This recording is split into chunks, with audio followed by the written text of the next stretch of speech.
I'm Jeff Glor from CBS Saturday Morning. Welcome to The Dish. Today we tour the nation's capital for extraordinary eats and visit three notable restaurants making D.C. dig in. We'll visit a strip mall, taqueria, started by a European-trained chef serving up tacos and tortas with an international twist. And then a tour of Capitol Hill with the owner of three connected but distinct restaurants, each with their unique options. But first, we sit down with an author and Michelin star restaurateur passing on her favorite Middle Eastern recipes. Rose Previtt has been bringing people together over her home-style Lebanese food since 2017 at her restaurant Maydan, meaning gathering place. That's where she met Nancy Chen. Before diners get a chance to taste dishes at Maydan, they feel their heat from the center of this intimate space as white oak logs burn up to 1,000 degrees. A truly warm welcome by Rose Previtt, who named her restaurant after the Arabic word for public square or gathering place. The reason I opened restaurants was to bring people together over food and drink. And it's really just about the energy that happens when everyone's in the same space. And I felt that in these Maydans all over the world. I want you to come to Maydan to celebrate, to mourn, sometimes to rebel. And to feast. Here, the best order lacks order. A spread of protein, dips, and herbs is enjoyed all together in the signature towel or table experience. People are so used to coursing, appetizer, main, dessert. That's not how it works here. You just fill the table and you kind of mix and match everything. So that means, I guess, that there's no right way to start our feast. No, there's absolutely no right or wrong. There are no rules. That said, we begin with the ribeye, dry rubbed with caramelized Georgian fenugreek and ajika.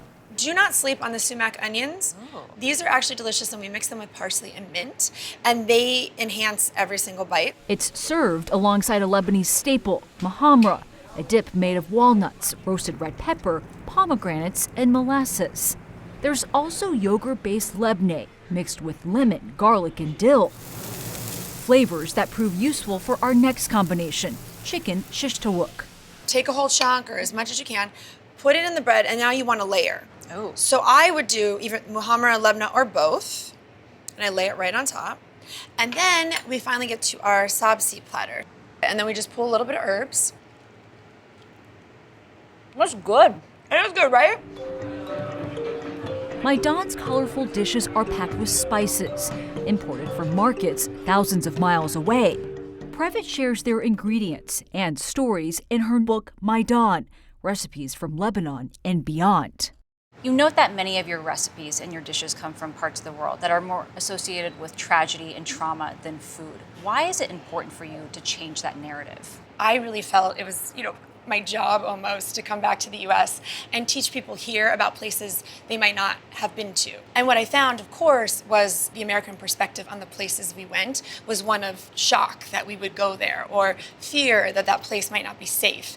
And I was welcomed into homes of many families, and women in particular, who took me into their kitchens and cooked with me and taught me their family traditions. I really think that food and education are the best way to create understanding.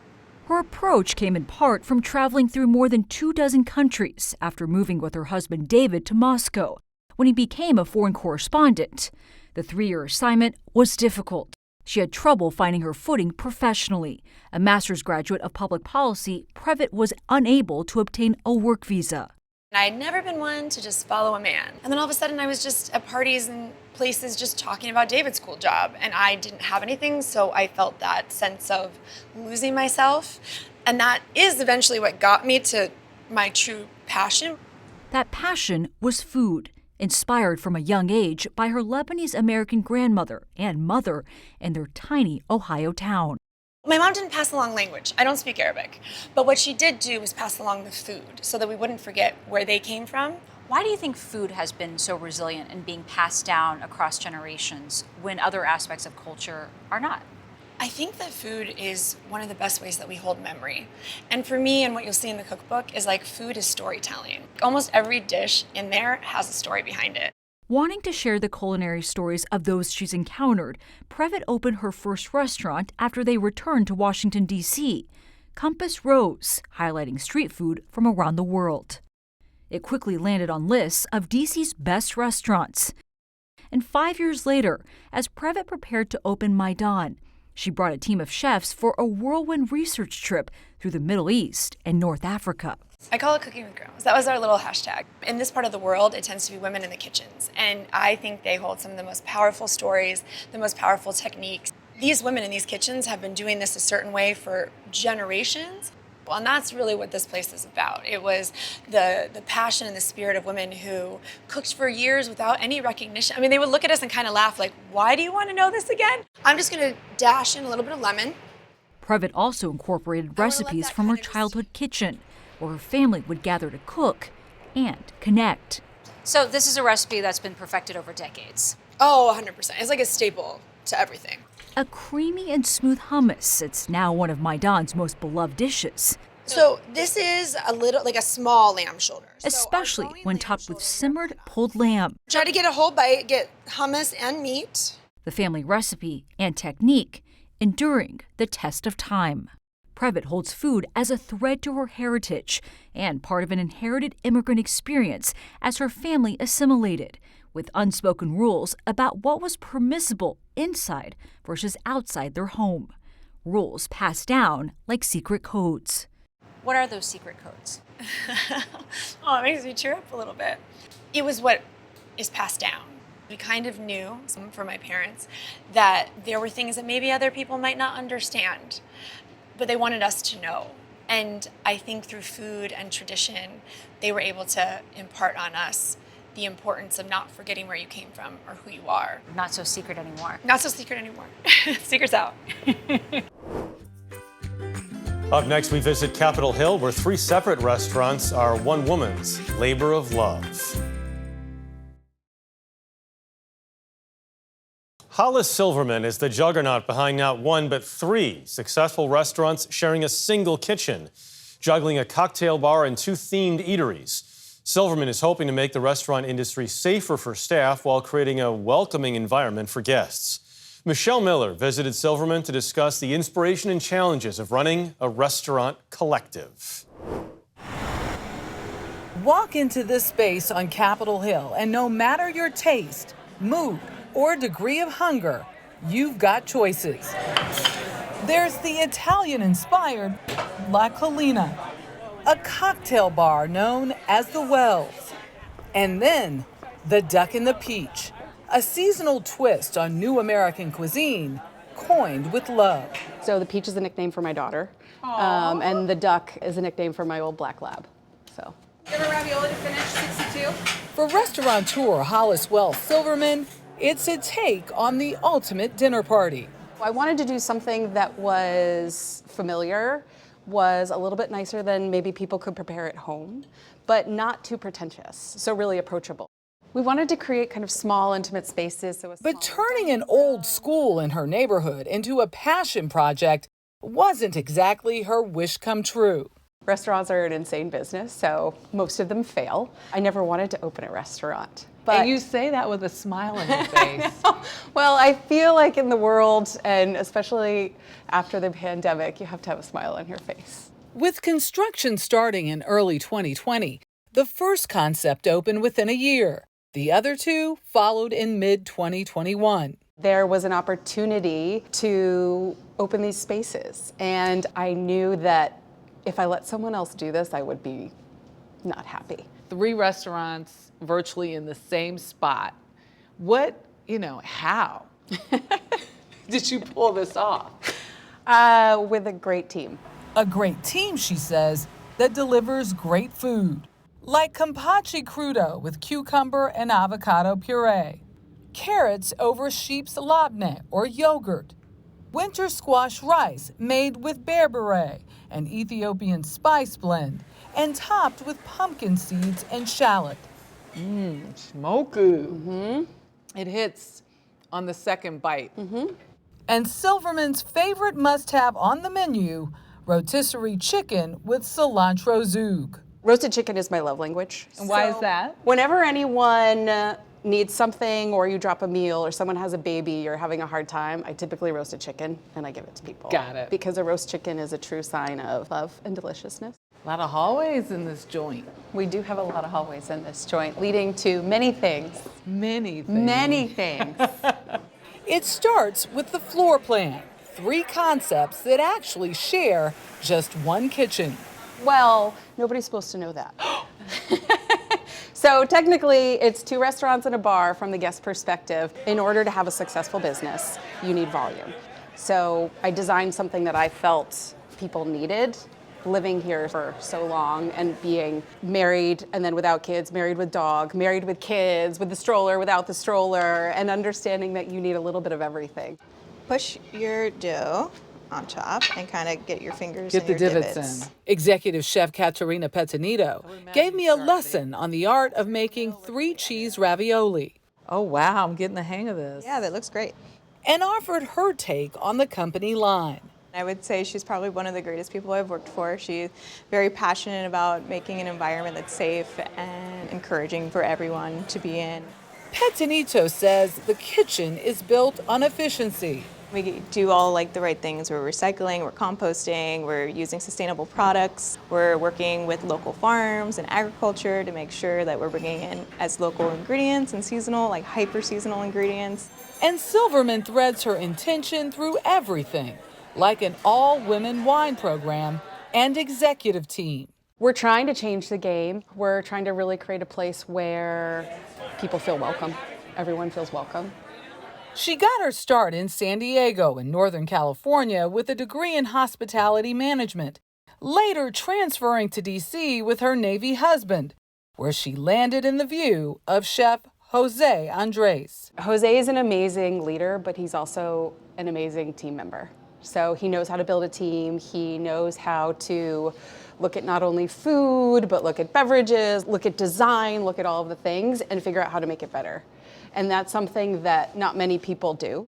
She would become chief operating officer of his Think Food Group, and over 10 years nearly tripled his staff, expanding his local brand into a national empire. It enabled him to take on big problems like world hunger. Silverman is tackling big issues too, on a smaller scale. We're tackling tipping. I think that how tipping started is not great. I think that it leads, unfortunately, to a lot of unhealthy cultures and work environments. So we do a service charge instead. We pay people a higher hourly rate. And paying people what they're worth fosters creativity, as we saw with pastry chef and ice cream queen Rochelle Cooper. And ice cream, I view it as the preservation method. I don't have as many methods of preserving as the culinary team, I would say. We have a lot of fun with it. The team gets creative and comes up with great flavors. Like the dough ball trouble. Oh my gosh. The diet goes out the window here. Experimentation is the spirit of the Wells, where gin is front and center. Ooh, okay.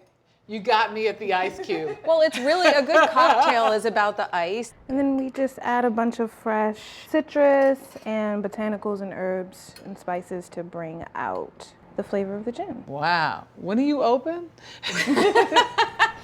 Running these 3 concepts is a labor of love Silverman doesn't shy away from. You know, I can't change certain things, but like, this is what I can do. So people can come in, they know that they're gonna have a great time. They feel like they can enjoy someone across the table from them. And that's how I can hopefully put a little bit more joy into people's lives. After the break, topping it off with tacos at one of DC's most popular chains.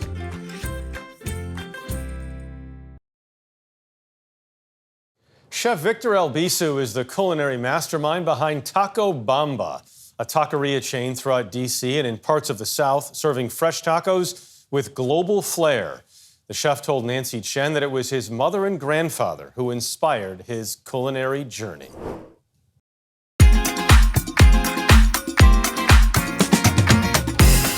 In this quiet suburban strip mall, a redefinition of Mexican street food.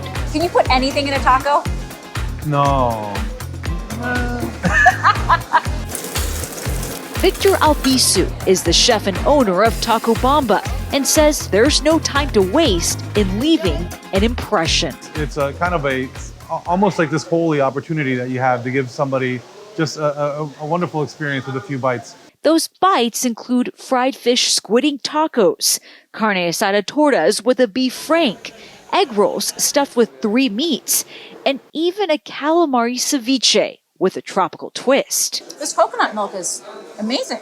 They're inspired in part by Albisu's Peruvian roots, his wife's Lebanese heritage, and the diverse neighborhoods surrounding his 10 restaurants. So that's a chipotle kind of seared portobello mushrooms with heart of palm, a little lime, garlic. It's all kinds of good stuff. Yes, it's very bold. Very bold. That's a good way. Well, we do say prepare your mouth here. And there's quite a lot to prepare for. While there are a select few recipes on every menu, the majority are specific to each of Taco Bamba's locations, with hundreds of combinations between them. That's the Taco Bamba. Oh, the Taco Bamba. That's the one that started it all. It has grilled steak, chorizo, chicharrones, cheese, pickled onions, grilled guacamole on it. Grilled guacamole? I didn't know you could grill guacamole. Yeah, you just slather it on the grill. I'm just kidding. You grill the avocado. Okay. I get everybody on that. I've been doing that for 10 years. That's when Albisu created the first Taco Bamba, an unexpected detour for a chef who had trained at Le Cordon Bleu, worked at a Parisian Michelin 3-star restaurant, and started his own, Del Campo, an acclaimed fine dining experience in D.C. that became an Obama favorite. Instead, he opened a standing-only strip mall taqueria in Falls Church, Virginia. This is the original location. Yes, the OG. When you opened this place, I heard you didn't even want to attach your name to it. Yeah, at the time it was, this was not the level, I guess, in my mind that I wanted to be known for. And you chose this location because? It's right next to my mother's bodega, Plaza Latina, her Latin market. Turns out Taco Bamba wasn't entirely happenstance. The taqueria just steps from his mother's shop.